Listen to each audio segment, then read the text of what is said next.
ಎಲ್ರಿಗೂ ನಮಸ್ಕಾರ. ಕಳೆದ 3 ವಾರದಲ್ಲಿ ನಾವು ಬೆಳಗಾವಿ ನಗರದಲ್ಲಿ ಗಣೇಶ ಹಬ್ಬ ಹಾಗೂ ಈದ್ ಮಿಲಾದ್ ಹಬ್ಬ ಆಚರಣೆ ಮಾಡಿದ್ದೀವಿ. ಎಲ್ಲ ಜನರು, ಎಲ್ಲ ಸಮುದಾಯದವರು ಈ ಎರಡೂ ಹಬ್ಬ ಆಚರಣೆಯಲ್ಲಿ ನಮಗೆ ಸಹಾಯ ನೀಡಿದ್ದಾರೆ. ಎರಡೂ ಹಬ್ಬ ಭಾಳ ಶಾಂತಿಯುತವಾಗಿ ಆಗಿದೆ. ಆದರೆ ನಾವು ಏನು ನೋಡ್ತಾ ಇದ್ದೀವಿ ಅಂದರೆ, ಸೋಷಿಯಲ್ ಮೀಡಿಯಾ ಸ್ಪೇಸ್ನಲ್ಲಿ, ಸೈಬರ್ ಸ್ಪೇಸ್ನಲ್ಲಿ ಕೆಲವರು ಅವರದು ವೈಯಕ್ತಿಕ ವಿಚಾರವನ್ನು ಬಹಳ ಅಭದ್ರ ಭಾಷೆ ಬಳಸ್ಕೊಂಡು ಸೋಷಿಯಲ್ ಮೀಡಿಯಾದಲ್ಲಿ ವ್ಯಕ್ತ ಮಾಡ್ತಾ ಇದ್ದಾರೆ. ನಮಗೆ ಭಾಷಾ ಸ್ವಾತಂತ್ರ್ಯ ನಮ್ಮ ಸಂವಿಧಾನ ನೀಡಿದ್ದಾರೆ.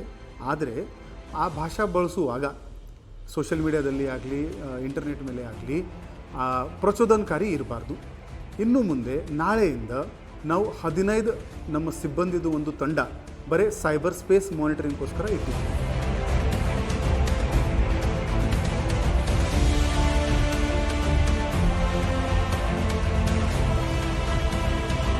ಈ ತಂಡದ ಕೆಲಸ ಏನಿದೆ ಅಂದರೆ, ಇವರು ಫುಲ್ ಟೈಮ್ 24 ಅವರ್ಸ್ ಎಲ್ಲ ಸೋಷಿಯಲ್ ಮೀಡಿಯಾ ಪೋಸ್ಟ್ ಅಬ್ಸರ್ವ್ ಮಾಡ್ತಾರೆ. ಯಾರು ಜಾತಿ, ಧರ್ಮ, ಭಾಷೆ ಅಥವಾ ಯಾವುದೇ ವಿಷಯವಿಲ್ಲ, ಅವರು ವಿಚಾರ ಮಾಡುವಾಗ ಅಭದ್ರ ಭಾಷೆ ಬಳಸಿದ್ದಾರೆ, ಇದು ಪ್ರಚೋದನಕಾರಿ ಭಾಷೆ ಬಳಸಿದ್ದಾರೆ, ಅದರಿಂದ ಯಾವುದೇ ಲಾ ಆ್ಯಂಡ್ ಆರ್ಡರ್ಗೆ ಧಕ್ಕೆ ಉಂಟಾಗ್ಬೋದು ಅಂತ ಪೋಸ್ಟನ್ನು ಹಾಕಿದ್ದಾರೆ ಅಂದರೆ, ಅವರಿಗೆ ನಮ್ಮ ಪೊಲೀಸ್ ನೋಟಿಸ್ ಅದೇ ಸೋಷಿಯಲ್ ಮೀಡಿಯಾ ಪೋಸ್ಟ್ನಲ್ಲಿ ಅವರಿಗೆ ರಿಸೀವ್ ಆಗುತ್ತೆ.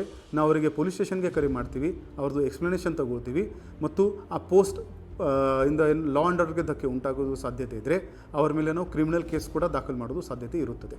ಆದ್ದರಿಂದ ಎಲ್ಲ ಬೆಳಗಾವಿ ನಗರವಾಸಿಯರಿಗೆ ನಮ್ಮದು ಕೋರಿಕೆ ಇದೆ ಅಂದರೆ, ನೀವು ಸೋಷಿಯಲ್ ಮೀಡಿಯಾ ಪೋಸ್ಟ್ನಲ್ಲಿ ಯಾವುದೇ ಮಟೀರಿಯಲ್ ಹಾಕುವಾಗ ಸ್ವಲ್ಪ ತಾಳ್ಮೆಯಿಂದ ಹಾಕಬೇಕು. ಭಾಷಾ ಪ್ರಯೋಗ ನಿಮ್ಮದು ಸರಿಯಾದಿರಬೇಕು. ಯಾವುದೇ ಪ್ರಚೋದನಕಾರಿ ಪೋಸ್ಟ್ ನೀವು ಹಾಕಬಾರ್ದು.